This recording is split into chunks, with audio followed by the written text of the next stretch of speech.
Hello friends, today we will discuss the another method that is Gauss-Seidel method.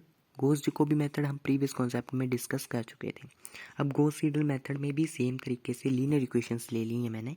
a11 x1 plus a12 x2 up to a1n xn is equal to b1.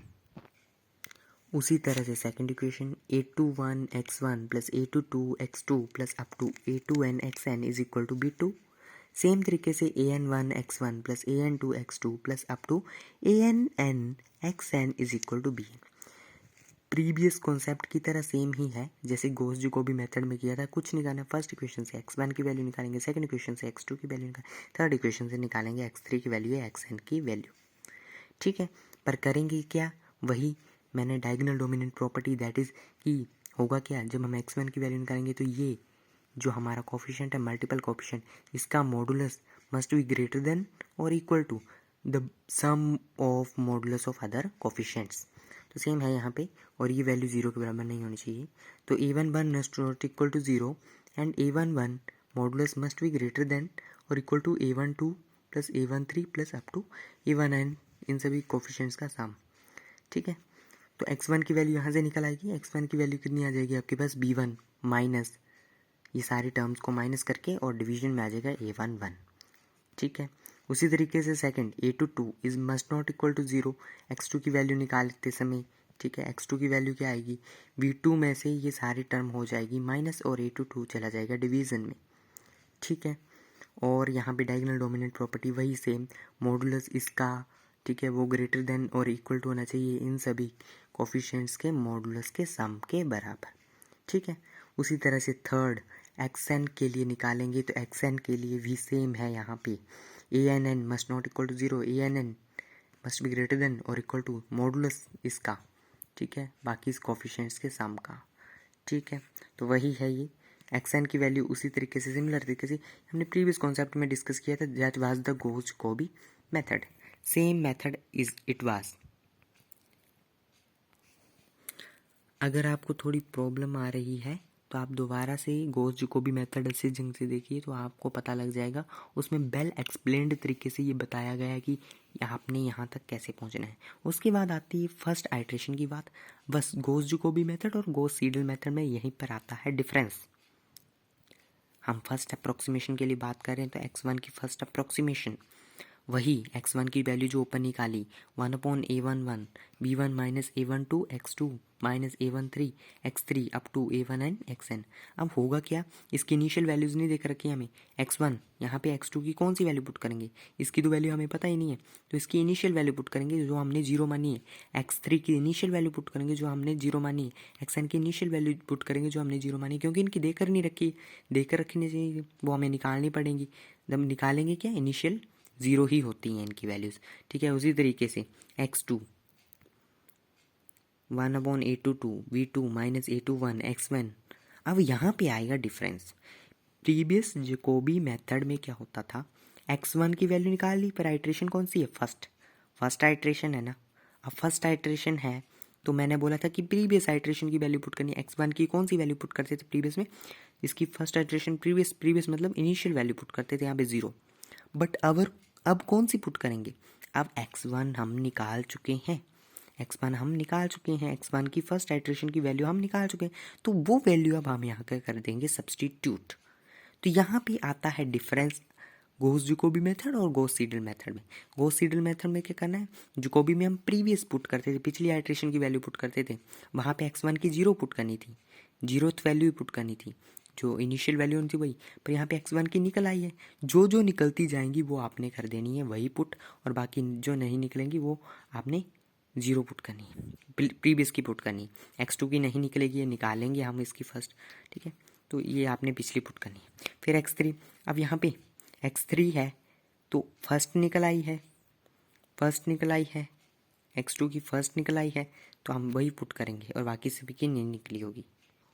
उसी तरह से nth में भी, ठीक है, nth की first iteration की value same तरीके से है, कुछ नहीं, जो आपने x की वैल्यू निकाली है ना, वही वैल्यू है ये xn की वैल्यू जो निकाली हुई है.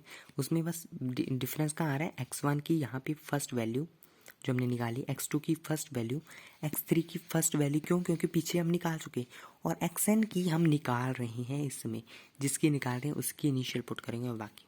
अगर इसको हमने जनरल फॉर्म में रिप्रेजेंट करना हो तो इस तरीके से रिप्रेजेंट करेंगे कि ये है, मतलब x2 k-1, आपको अंडरस्टैंड होना चाहिए, बाकी तो है कुछ। k है तो k-1, k-1, k-1, यहाँ पे k, x2 है सेकंड पर x1 की k तो निकल चुकी होगी ना, तो इसलिए इसको ये पुट करेंगे। फिर x3 की नहीं निकली होगी तो k-1, बाकी k-1, मतलब जो निकल चुकी होगी वही वैल्यू पुट करनी है। अगर आपको कन्फ्यूजन हो रही है तो दोबारा से सेम जो मैंने दूसरा मेथड मैंने सिंपलेस्ट बोले तो सिंपलेस्ट इक्वेशन ली थी उससे समझाया था, तो यहाँ पे देख लीजिए। a1 a2 a3 क्या है, कांस्टेंट है, x बाई जेड की फॉर्म में इक्वेशन है, एल वी कांस्टेंट है, ये सारी हम, तो यहाँ से हम फर्स्ट इक्वेशन से x की वैल्यू निकालेंगे, बाकी सब सेम है, मैं दोबारा रिपीट नहीं करूँगा। अगर रिपीशन देखनी है आपको, दोबारा समझना है, तो ये आपको क्या करना है, आप प्रीवियस वीडियो देखिए, वहाँ पे अच्छे ढंग से समझ में आ जाएगा। x की वैल्यू फर्स्ट इक्वेशन से, y की वैल्यू सेकंड इक्वेशन से, और थर्ड इक्वेशन से z की वैल्यू निकालेंगे। उसके बाद नेक्स्ट स्टेप में x1, अब यहाँ पे डिफरेंस आएगा। x1 फर्स्ट वैल्यू चली है x की, y की इनिशियल, z की इनिशियल, y की फर्स्ट, अब x की 0 पुट कर रहे हैं कौन से मेथड में, जैकोबी मेथड में, यहाँ पे आता है डिफरेंस। बट अब हम कौन सा पढ़ रहे हैं, सीडल मेथड, तो यहाँ पे कुछ नहीं करेंगे, यहाँ पे x की हमने कौन सी निकाल छोड़ी, फर्स्ट निकाल छोड़ी ना, तो फर्स्ट पुट करेंगे। It comes out the difference in this question, ठीक है। तो यहीं पर आएगा डिफरेंस, x की फर्स्ट वैल्यू निकल चुकी है तो वही पुट करनी है, इसको बोलते हैं सीडल मेथड, ये है सीडल मेथड, बस इतना सा डिफरेंस है। हम गोस जैकोबी मेथड में प्रीवियस पुट करते थे, प्रीवियस आइट्रेशन की, पर यहाँ पे कौन सी पुट करेंगे, निकल गई होगी, जो निकल गई होगी वही वैल्यू पुट कर देंगे, ठीक है। अब z1 की निकालते हैं, z की फर्स्ट वैल्यू निकालते देख। अब यहाँ भी क्या, x की फर्स्ट वैल्यू आएगी, y की फर्स्ट आएगी, क्यों? क्योंकि हमने इसी आइट्रेशन में ये वैल्यूज़ निकाल चुके हैं, इसलिए आएंगी। बल्कि अगर सीडल मेथड होता तो पिछली आइट्रेशन की आनी थी, सॉरी जैकोबी मेथड होता तो पिछली आइट्रेशन की आनी थी। ये है सीडल मेथड, बस यही डिफरेंस है सीडल मेथड में। उसी तरीके से अब जैकोबी मेथड में क्या था, प्रीवियस लिख रहे थे ना, अभी ये सारी प्रीवियस ही हैं। एक्स की सेकंड आइट्रेशन की वैल्यू निकालने जा रहे हैं 2, तो बाय की यहाँ पे 2 बाय 2 तो हमने पिछली बार बाय 1 निकाला, बाय 2 थोड़ी ना निकाला, तो बाय 1। जेड की फर्स्ट निकली z1, ठीक है, ये ठीक है, चलो ये तो फर्स्ट वैल्यू तो एज इट इज़ ही आ गई, सेकंड वाली चेंज हो जाएगी। अब यहाँ पे देखो b1x1, पर यहाँ पे b1x1, पर यहाँ पे क्या x2 निकल चुकी है ऑलरेडी, तो यहाँ पे x की कौन सी वैल्यू आ जाएगी, सेकंड वैल्यू। z नहीं निकली है, z की सिर्फ फर्स्ट या लास्ट वैल्यू, बट x की सेकंड वैल्यू यहाँ पे निकल चुकी है, तो यहाँ पे कौन सी पुट कर देंगे, क्योंकि ये सीडल मेथड है, तो यहाँ पे z की आ जाएगी सेकंड वैल्यू, ठीक है। तो यहाँ पे आ जाएगी सेकंड वैल्यू ऑफ x, ठीक है। सिमिलर तरीके से z2, अब z2 निकालेंगे, second iteration value for the z, तो सेम तरीके से x2 भी निकल चुका, y2 भी निकल चुका, अब x2 और y2 दोनों निकल चुके हैं, तो यहाँ पे सीडल मेथड है, तो यहाँ पे भी हो जाएगा 2 और यहाँ पे भी हो जाएगा 2। अब इस तरीके से x3 में बाय 2 z2, बाय थर्ड तो नहीं निकली, अभी z थर्ड नहीं निकली, इसलिए प्रीवियस। अब यहाँ पे बाय 3, यहाँ पे x2 थी, ये था जैकोबी मेथड जो इसमें प्रीवियस पुट करते थे, पर ये अब सीडल चला हुआ है। सीडल मेथड में क्या होगा, जो निकल चुकी है वही पुट करनी है, जो निकल चुकी है थर्ड आइट्रेशन में, सेम आइट्रेशन में जो वैल्यू निकल चुकी है वही पुट करनी।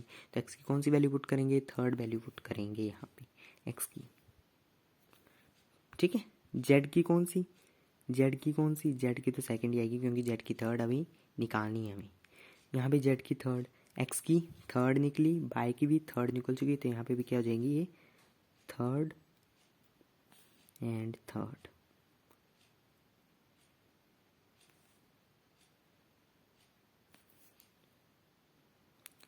तो this was all about Gauss Seidel method. यही डिफरेंस है गॉस सीडल मेथड में।